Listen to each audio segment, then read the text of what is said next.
And when you lose your eBay account like that, you can't get one back. They make it very, very difficult for you to set up a new account. They have all sorts of very successful systems in place that ensure once your account is banned, you cannot create another one. So it's just not worth the risk. Hey, welcome back to my weekly show where I talk about the ups and downs and in-betweens of selling on eBay. Went on vacation last week to Ohio, up in Sandusky to Cedar Point. Took the family there. I think we rode pretty much every ride, which is saying something because there are a ton of rides. There's a crazy number of roller coasters. We had a really fun time. And on the way back, it was totally serendipitous. I did not plan this in any way, but it turns out that the Highway 127 garage sale was happening in parts of Ohio this past Thursday, Friday, and Saturday. And so we happened to be driving back home from Ohio on Saturday. And so we took a little bit of a detour down Highway 127, and it was wild. If you've never been to a highway garage sale like this, it is crazy. I couldn't believe the number of garage sales. I mean, there was just hundreds. We were on about a 40 to 50 mile stretch of 127 on Saturday morning, and I was just blown away by how many garage sales there were. We were driving back home and had many hours of driving ahead of us, so I didn't have a whole lot of time to stop and shop, but I did pick up a couple of things. This was the best thing that I found, these Kobe Bryant Mamba Rage Nike shoes. I picked them up for $5 at a garage sale off of 127 and have them listed for 105. And I think I will definitely try to go back to this 127 garage sale next year. It was just wild how many there were out there, and I have no doubt that there were some great deals to be had. It was pretty cool. Justin, thanks for your videos. It's helped my husband and I upstart our business. How do you go about limiting your inventory? For example, my husband and I, we've sold 3 items, but we have over 100 items of inventory. Should we chill out on sourcing? Should we keep sourcing?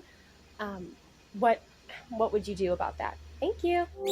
Thanks, Natalie. Thanks for sending along that question. By the way, if you have any questions for me that you'd like to send a video and have it featured on the channel like that, there's a link in the description below. I'd love to have you on the channel, so send me a question. But yeah, Natalie, so you have about 100 items listed and you've sold about 3 so far, which is a good start there. I would reverse it back to you and ask you what your goals are. And so are these 100 items that you have just like 100 things around the house that you're trying to get rid of? Or are you trying to turn this into a business? Are you trying to turn it into something that brings consistent money over time? I'm guessing that would be your goal, that you're not just trying to get rid of those 100 items, but you're actually trying to bring in some significant money from reselling. And if that's the case, you definitely want to continue sourcing and continue listing.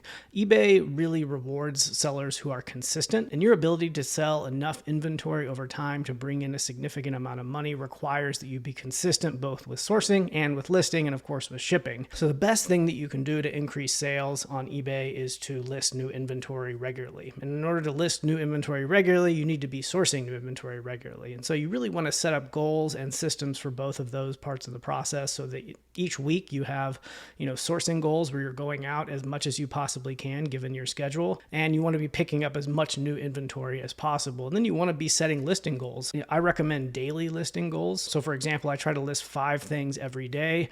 Whatever the number is, try to set a goal and stick with it, because that's what's going to bring in sales, is getting those items up on eBay and out there for sellers to buy and doing it on a consistent basis. So eBay really likes that consistency, and the more consistent you are, the better your sales are going to be. So really think about what you're trying to achieve with your eBay business. Set some goals, stick with those goals.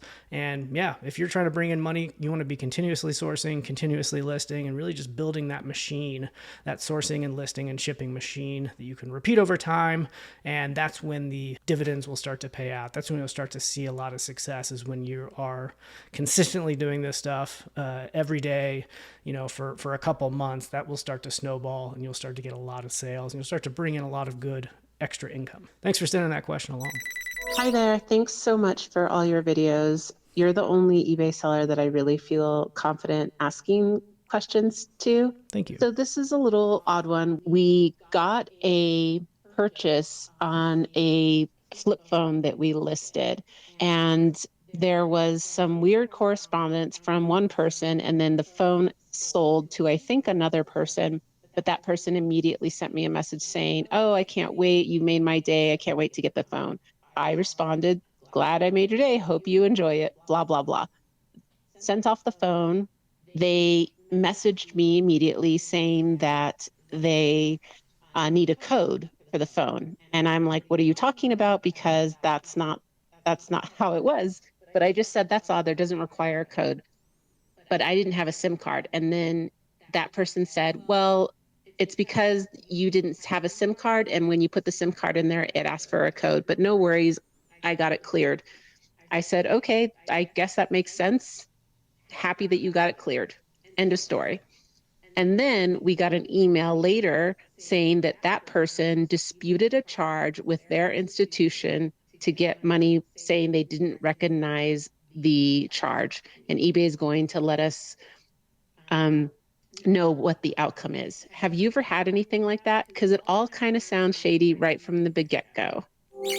Yeah, that does sound shady. Appreciate you sending along the question. That's an interesting one. I think those two weird things happening are probably not connected in any sort of meaningful way. It sounds like you had a buyer who had some weird questions after they bought them. Maybe they had some trouble with the phone, or they were, I don't know, something sounds weird about that initial sale. I think your instincts to think something is kind of up there when they were asking them those questions are correct. But what they did later was open up a dispute with their credit card. This is just another way that certain buyers try to get money back after they've purchased something on eBay.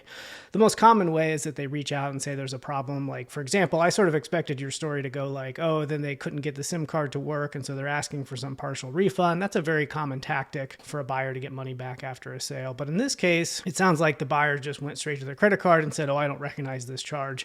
Now, of course, there's a chance that this buyer is genuine and they actually did not recognize the charge. I don't really think that that's the case necessarily, but what will happen is eBay will handle this dispute for you. And most likely, eBay will side with you because you sent the item on time, you have tracking against it, it shows as delivered, and that's the evidence that eBay needs in order to proceed with the case against the credit card company. Now, they'll put your money on hold. eBay will hold your funds from the sale, which kind of sucks because it can take many months for this to get resolved. But if eBay asks you to submit any information like a tracking number, even if they already have the tracking number, go ahead and submit it again and just wait. This happens to me about once every year or so, and I've never lost money in this situation. They've held my money for a long time, but I've never actually lost money in a situation when it comes to a dispute like this. So as long as you actually ship the item and as long as it shows delivered, that's usually the evidence that eBay needs in order to side with you. So you should be good to go. Nothing to worry about here. You should be just fine. Appreciate the question, Nikki. Thank you. All right, let's jump into my sales for the week. I'm going to be answering other viewer questions sprinkled throughout these top 10 sales. And if you have questions for me, leave them in the comment section below and I will answer them in a future video. Also, check the description for time codes if you want to jump around to the different questions in this video in particular. Looks like this past week was pretty decent. I had a gross income of $735 and a net income of $432. I had an 833% ROI over the last 7 days and a 50% net profit margin. Like I said, I was on vacation this past week, so I did not do a whole lot of listing. I was a very bad reseller, but sometimes you just got to go on vacation and you don't want to have to worry about it. Usually when I go on vacation, I turn vacation mode on and I do not allow sales while I'm gone.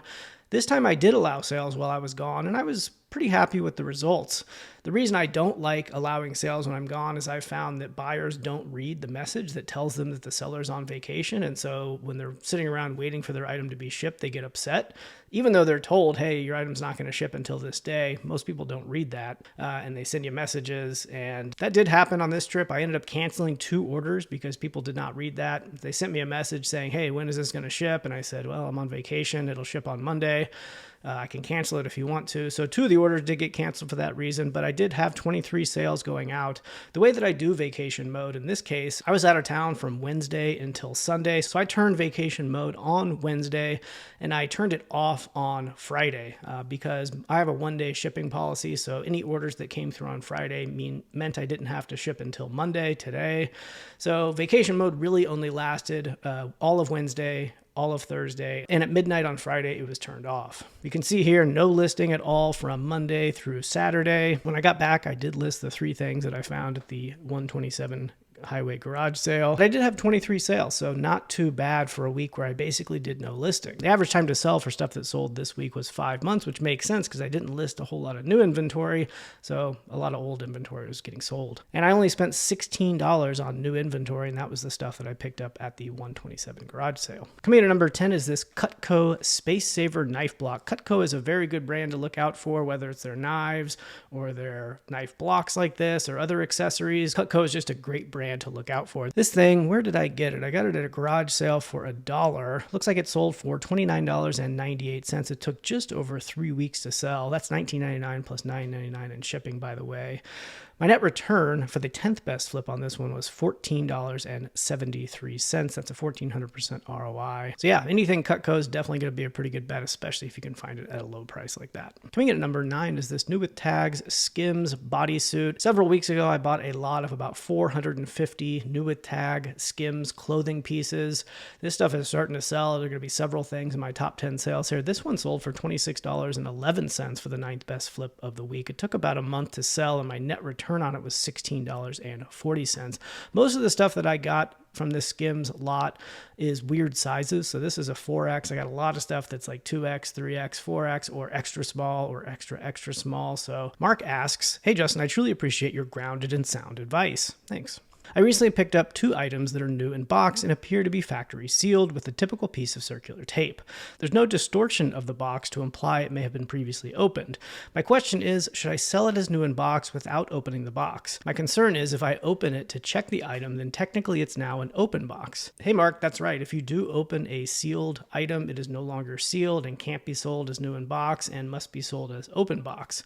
I don't know if that's technically eBay's policy or not, but that's just good manners. If it's not new sealed, it's then new open box. I would not recommend doing that unless there are things indicating that it could have been opened previously and you're worried that it may not actually be sealed and new in box. But you do run that risk if you then open it that you can't sell it as new sealed, and it is going to likely be worth less money.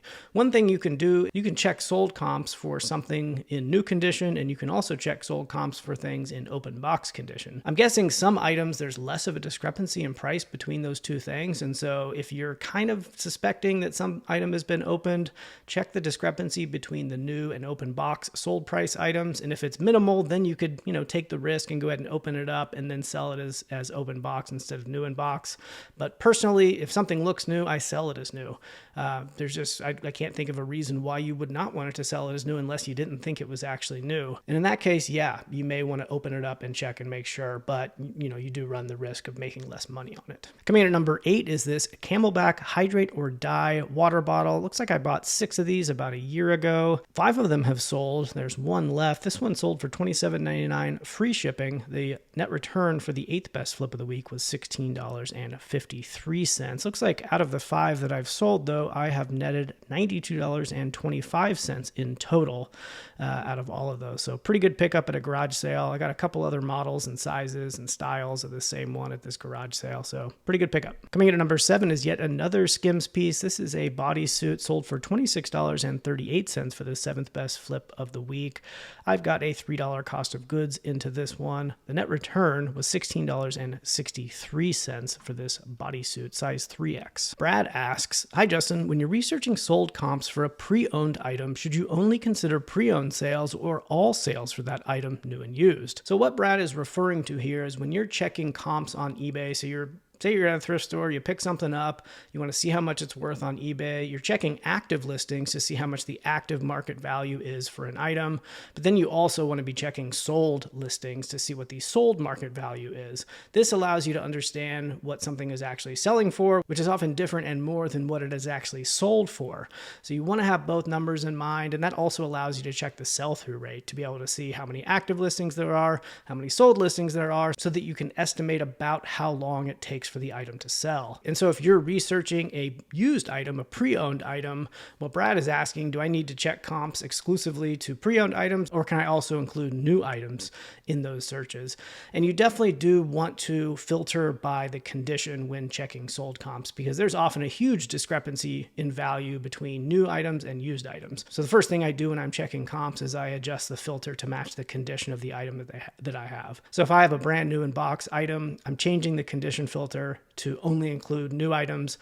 to get an understanding of what it's worth. And if it's a used item, I'm changing the condition filter to used to understand what it's worth. So it's definitely an important step. You definitely want to change the condition filter. It's going to give you a much more accurate understanding of the value of the item that you have. Chris asks, hey Justin, I've been selling for a few months now and I'm starting to sell more. My eBay name is my personal name. I thought about changing it, but I've read somewhere that when you do this, it basically sets your account as new again or suppresses your listings for a while. Do you know anything about this or have any thoughts about it? Hey Chris, good question. eBay does let you change your account name. I think you can do it once every 30 days. So you can't change it every day, but I don't know why you'd want to do that anyway. But yeah, so if you have your personal name, but you're trying to be a little bit more professional and you want your eBay name to match your LLC name, or you just want to change it for whatever reason, you can definitely do that. And I don't think eBay cares at all. They're not going to suppress your listings in any sort of way. Like that just doesn't make sense. Why would they suppress your listings? Why would they not want your items to sell? eBay's in the business of making money, of selling things. So this idea that they would suppress your listings for any reason other than you not following their policies is not something to worry about at all. And changing your eBay name is not against eBay's policies because they give you the ability to do it. So why would they give you the ability to do it, but then, penalize you for it? It just doesn't make much sense. So you're totally good to go. I have done this before a couple times. My primary eBay account that I use right now dates back to 2005. It's gone through a bunch of different name changes over the years. Most recently, I changed the name in about 2021, and I had no impact. It suffered no downsides to it in any way whatsoever. So I think you're totally fine. Change the name, make it match your business, and you'll be good to go. One more Skims piece. This is the last one here on the top 10. This is a weird one. Look at this. This looks like a giant Band-Aid. What this is some sort of skirt. It's a plastic skirt. It's the weirdest thing I've ever seen. It sold for $27.48. The net return for the seventh best flip was $17.85. This is a 2XL. Looks like a giant Band-Aid. Really interesting. I don't know who's wearing this, but more power to you. Coming in at number 5 is this genuine HP toner cartridge. Really surprised this thing took so long to sell. Looks like I picked it up in October of 2022, so almost 2 years ago at a Salvation Army for $6. Usually HP stuff like this, especially laser toner cartridges, fly pretty quickly off the shelves. I'm not sure why this one didn't. In fact, I just kind of forgot that it was in my inventory. It sold for $39.98 for the 5th best flip of the week. That's $29.99 plus $9.99 in shipping. The net return on this one was $21.36. I don't know if I just mispriced it. Maybe I priced it too high, so it took a long time to sell, or perhaps it just is not a desirable cartridge. I don't know. I'm not really sure. But happy to get it out the door for the 5th best flip of the week. Deborah asks, everyone talks about printers. I use the QR code for eBay's discount shipping. I don't print anything. I go to the machine at the post office to scan my codes where it labeled prints for free. Is this not the most economical, fastest way to go? Hey, Deborah, I think you're right. That is probably the most economical way to go. And what Deborah is referring to is when you buy a label on eBay, you can choose to print it at home or you can choose to generate a QR code. You can then take that QR code into the post office if you don't have a printer, scan that QR code, and they will print the label for you. So if you do have a printer and it breaks, or you don't have a printer, this is a great way to get eBay discount shipping label rates without having to print at home.